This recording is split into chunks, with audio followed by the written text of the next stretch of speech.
नमस्कार। प्रादेशिक समाचार के साथ में पूनम करकेट्टा। पहले मुख्य समाचार। प्रधानमंत्री नरेंद्र मोदी का संवाद कार्यक्रम परीक्षा पे चर्चा का चौथा संस्करण अगले महीने। विद्यार्थियों को तनाव मुक्त रखने के लिए करेंगे मार्गदर्शन। वैश्विक rating agency Standards and Poor's ने कहा, भारत अगले वित्त वर्ष में 10% वृद्धि दर के साथ तेजी से दुनिया की उभरती अर्थव्यवस्थाओं में से एक होगा। केंद्र सरकार ने लाइट हाउस परियोजना के लिए इंजीनियरिंग, प्लानिंग और आर्किटेक्चर के विद्यार्थियों और शिक्षकों के लिए शुरू किया एनरोलमेंट मॉड्यूल। और वित्त मंत्री रामेश्वर उरांव ने कहा, अगले वित्त वर्ष में कृषि ऋण माफी योजना के तहत किसानों का 1 लाख रुपए तक का लोन माफ करेगी राज्य सरकार। और अब समाचार विस्तार से। कोविड-19 महामारी के खिलाफ देश एकजुट होकर लड़ रहा है। आप भी हमारे साथ सुरक्षा और बचाव के 3 आसान एहतियाती उपायों का संकल्प लें। मास्क पहनें, 2 गज की दूरी है जरूरी, सुरक्षित दूरी बनाए रखें, हाथ और मुंह साफ रखें। विद्यार्थियों की परीक्षा का तनाव कम करने के लिए प्रधानमंत्री नरेंद्र मोदी का संवाद कार्यक्रम परीक्षा पे चर्चा का चौथा संस्करण अगले महीने आयोजित होगा। वैश्विक संकट कोरोना के मद्देनजर इस बार ये कार्यक्रम ऑनलाइन होना है। विद्यार्थियों के साथ साथ अभिभावक और शिक्षक भी इस संवाद कार्यक्रम में भाग लेंगे। केंद्रीय शिक्षा मंत्री रमेश पोखरियाल निशंक ने बताया कि परीक्षा पे चर्चा 2021 कार्यक्रम में भाग लेते हुए विद्यार्थी mygov.in पर निर्धारित विषयों के साथ ही परीक्षा के तनाव से निपटने के लिए अपनी पसंद का एक प्रश्न भी प्रस्तुत कर सकते हैं। उन्होंने विद्यार्थियों, शिक्षकों और अभिभावकों से इस कार्यक्रम में शामिल होने की अपील की है। वैश्विक rating agency Standards and Poor's ने कहा है कि भारत अगले वित्त वर्ष में 10% वृद्धि दर के साथ तेजी से उभरती अर्थव्यवस्थाओं में से एक होगा। स्टैंडर्ड्स एंड पुअर्स की sovereign and international public finance rating के निदेशक एंड्रू वुड ने वर्ष 2021 के लिए भारत की अर्थव्यवस्था के बारे में आयोजित वेबिनार में ये अनुमान व्यक्त किया। उन्होंने कहा कि वर्ष 2021 में भारत के लिए पूर्वानुमान बेहद अच्छी है और यह दर्शाता है कि पिछले वर्ष भी सभी आर्थिक गतिविधियां फिर से पटरी पर लौट रही हैं। स्टैंडर्ड्स एंड पुअर्स ने कहा कि विनिर्माण, सेवा क्षेत्र, रोजगार और राजस्व में अच्छे प्रदर्शन के कारण भारतीय अर्थव्यवस्था हाल के महीनों में स्थिर हो गई है। वित्त मंत्री रामेश्वर उरांव ने कहा है कि अगले वित्त वर्ष में 1 लाख रुपए तक का कृषि ऋण माफ किया जाएगा। वर्तमान में 50,000 रुपए तक का कर्ज माफ किया जा रहा है। श्री उरांव कल रांची के चान्हो में आयोजित शहीद वीर बुधो भगत समारोह सह विकास मेले में बोल रहे थे। इस अवसर पर उन्होंने कहा कि अगले 1 वर्ष में 15 लाख तक के लोगों को राशन कार्ड से जोड़ने का लक्ष्य रखा गया है। केंद्रीय मंत्रिमंडल ने दूरसंचार क्षेत्र के लिए उत्पादन से जुड़ी प्रोत्साहन योजना को कल मंजूरी दे दी।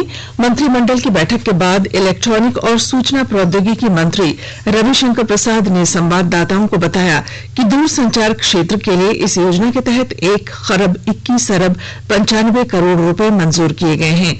श्री प्रसाद ने कहा कि इससे 40,000 लोगों को प्रत्यक्ष और अप्रत्यक्ष रोजगार मिलेगा। इसके अलावा 17,000 करोड़ रुपए से ज्यादा कर संग्रह हो सकेगा। देश भर में किसानों की स्थिति बेहतर करने के लिए शुरू की गई प्रधानमंत्री किसान योजना के फर्जी लाभार्थियों से अब पैसे वसूल किए जाएंगे। राज्य सरकार ने ऐसे 33 लाख लोगों की पहचान की है जिन्होंने गलत तरीके से इस योजना का लाभ ले रखा है। झारखंड में 13,901 ऐसे ही किसानों की पहचान की गई है। रांची विश्वविद्यालय परिसर में एक नए मेडिकल कॉलेज की स्थापना की जाएगी। इसके लिए जल्द ही राज्य सरकार के पास प्रस्ताव भेजा जाएगा। कल रांची विश्वविद्यालय सिंडिकेट की हुई बैठक में यह फैसला लिया गया। राज्य सरकार से मंजूरी लेने के बाद मेडिकल काउंसिल ऑफ इंडिया से भी इसकी स्वीकृति लेनी होगी। वर्तमान में रांची स्थित रिम्स और जमशेदपुर स्थित एमजीएम अस्पताल रांची विश्वविद्यालय से संबद्ध हैं। राज्य की 12,000 महिलाओं को जल्द ही कोयम्बटूर स्थित कपड़ा मिल में नौकरी करने का अवसर मिल सकेगा। इसके लिए राज्य सरकार के श्रम विभाग और कपड़ा मिल प्रबंधन के बीच 22 फरवरी को करार होगा।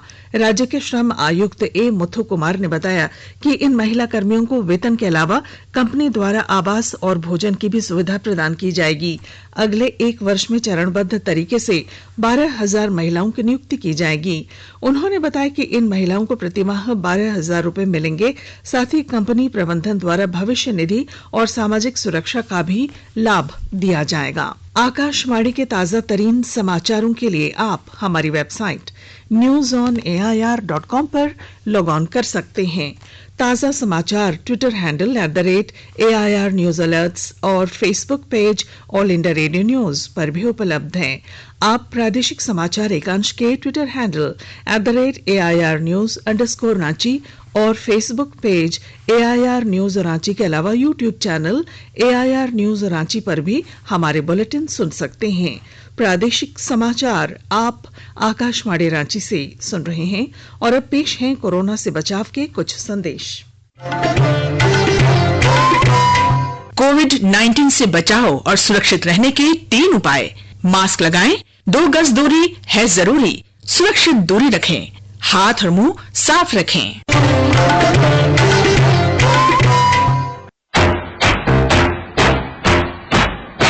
चलो मिलकर एक शुरुआत करें, चलो एक फैसला आज करें, मास्क नहीं तो टोकेंगे, कोरोना को रोकेंगे, चलो एक इरादा करते हैं, चलो एक इरादा करते हैं, मास्क नहीं तो टोकेंगे, कोरोना को रोकेंगे।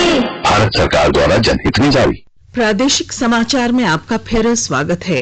केंद्रीय आवास और शहरी कार्य मंत्रालय ने IIT, NIT, इंजीनियरिंग, प्लानिंग और आर्किटेक्चर के छात्रों, संकाय सदस्यों और शिक्षा विद्वानों के लिए एक एनरोलमेंट मॉड्यूल की शुरुआत की है। मंत्रालय के सचिव दुर्गा शंकर मिश्रा ने बताया कि रांची, इंदौर, राजकोट, चेन्नई, अगरतला और लखनऊ में लाइट हाउस प्रोजेक्ट LHP का निर्माण कार्य होना है। इसी सिलसिले में ये मॉड्यूल तैयार किया गया है। इससे छात्रों को देश के इन लाइट हाउसिंग प्रोजेक्ट्स का दौरा करने में मदद मिलेगी। उन्होंने बताया कि इस लाइट हाउसिंग प्रोजेक्ट को प्रधानमंत्री आवास योजना शहरी PMYU के तहत शुरू किए गए global housing technology challenge India के अंतर्गत बनाया जा रहा है। श्री मिश्रा ने कहा कि मंत्रालय इन 6 LHP को लाइव प्रयोगशालाओं के रूप में बढ़ावा दे रहा है। टाटा स्टील ने अपने CSR कार्यक्रम के तहत जमशेदपुर जिला प्रशासन को एक एम्बुलेंस प्रदान किया है।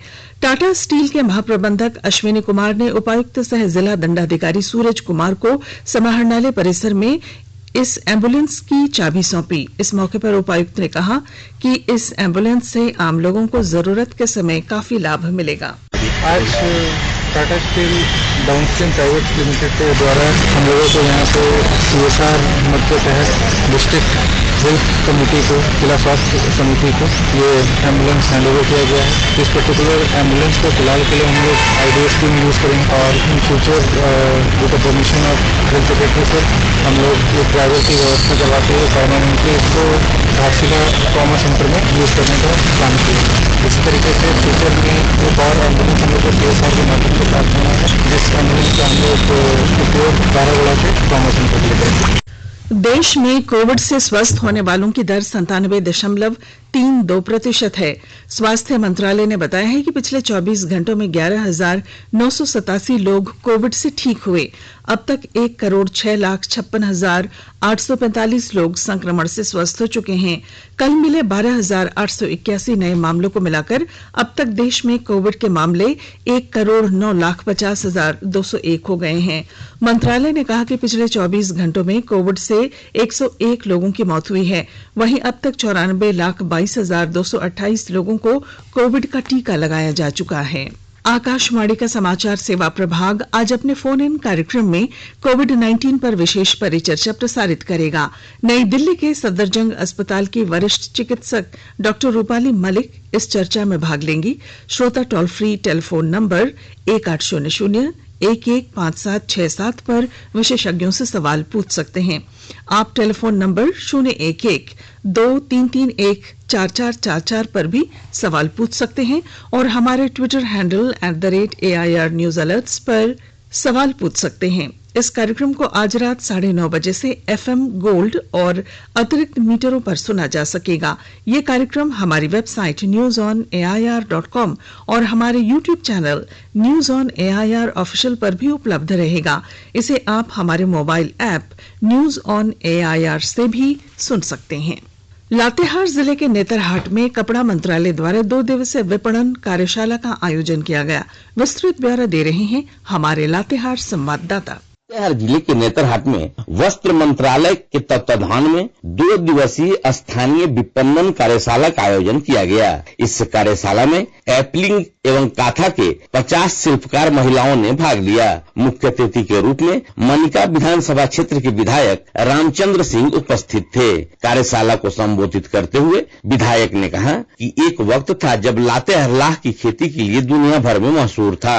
लाह के रिकॉर्ड उत्पादन के लिए वर्ष 1976 में लातेहार का नाम गिनीज वर्ल्ड बुक में भी दर्ज किया गया था। आज जरूरत है कि वनोत्पज पर आधारित उद्योगों को बढ़ावा देने की ताकि जिले का चहुमुखी विकास हो। संजय कुमार तिवारी, आकाशवाणी समाचार, लातेहार। पुलिस ने एक विशेष अभियान चलाकर रांची जिले के बुंडू अनुमंडल स्थित विभिन्न थाना क्षेत्रों में 35 एकड़ से अधिक जमीन पर लगाई गई अफीम की फसल नष्ट कर दी है। रांची के ग्रामीण एसपी नौशाद आलम ने बताया कि दशमफॉल, तमाड़ और बुंडू थाना क्षेत्र के जंगल तथा पहाड़ वाले इलाकों में सैकड़ों एकड़ में अवैध अफीम की खेती की गई है। उन्होंने बताया कि हर वर्ष पुलिस अफीम की खेती नष्ट करने के लिए अभियान चलाती है, लेकिन इसके बावजूद ग्रामीण चोरी छिपे अफीम की खेती किया करते हैं। पुलिस ऐसे लोगों को चिन्हित कर उनके खिलाफ कार्रवाई कर रही है। आज स्वामी रामकृष्ण परमहंस जी की जयंती देश भर में मनाई जा रही है। इस अवसर पर केंद्रीय गृह मंत्री अमित शाह, केंद्रीय मंत्री प्रकाश जावड़ेकर, प्रहलाद जोशी, अर्जुन मुंडा, राज्य के स्वास्थ्य मंत्री बन्ना गुप्ता सहित कई नेताओं ने श्रद्धा सुमन अर्पित किए हैं। अपने एक ट्वीट संदेश में अमित शाह ने कहा कि संपूर्ण जगत को धर्म और अध्यात्म से प्रकाशित करने वाले रामकृष्ण परमहंस ने अपनी शिक्षा और विचारों से देश को एकता के सूत्र में बांधा। उनके द्वारा दिखाया गया मार्ग मानवता के लिए एक प्रेरणा दीप है, जिसकी ज्योति अनंत काल तक मानव जीवन को मार्गदर्शित करती रहेगी। और अब संक्षिप्त खबरें। मुख्यमंत्री हेमंत सोरेन ने आज सीपीआई-एम की सदस्य वृंदा करात से मुलाकात की। ये उनकी शिष्टाचार भेंट थी। पलामू जिले के उपायुक्त शशि रंजन की अध्यक्षता में आज समाहरणालय के सभागार में सभी पदाधिकारियों के साथ राजस्व संग्रह कर और भूमि सुधार से संबंधित बैठक हुई। पश्चिम बंगाल के मंत्री पर हुए हमले की निंदा करते हुए राज्य के पूर्व मुख्यमंत्री बाबूलाल मरांडी ने कहा है कि लोकतंत्र में हिंसा का कोई स्थान नहीं है। उन्होंने ट्विटर पर लिखा कि हाल के दिनों में बंगाल में जिस प्रकार से राजनेताओं और कार्यकर्ताओं पर हमले हुए हैं वह निंदनीय है। और अब अंत में मुख्य समाचार। प्रधानमंत्री नरेंद्र मोदी का संवाद कार्यक्रम परीक्षा पे चर्चा का 4था संस्करण अगले महीने विद्यार्थियों को तनाव मुक्त रखने के लिए करेंगे मार्गदर्शन। वैश्विक rating agency Standards and Poor's ने कहा भारत अगले वित्त वर्ष में 10% वृद्धि के साथ तेजी से दुनिया की उभरती अर्थव्यवस्थाओं में एक होगा। केंद्र सरकार ने लाइट हाउस परियोजना के लिए इंजीनियरिंग, प्लानिंग और आर्किटेक्चर के विद्यार्थियों और शिक्षकों के लिए शुरू किया एनरोलमेंट मॉड्यूल। और वित्त मंत्री रामेश्वर उरांव ने कहा अगले वित्त वर्ष में कृषि ऋण माफी योजना के तहत किसानों का 1 लाख रुपए तक का लोन माफ करेगी राज्य सरकार। और इसके साथ ही आकाशवाणी रांची से प्रादेशिक समाचार का ये बुलेटिन समाप्त हुआ। नमस्कार। घर में रहिए, सुरक्षित रहिए और सुनते रहिए आकाशवाणी।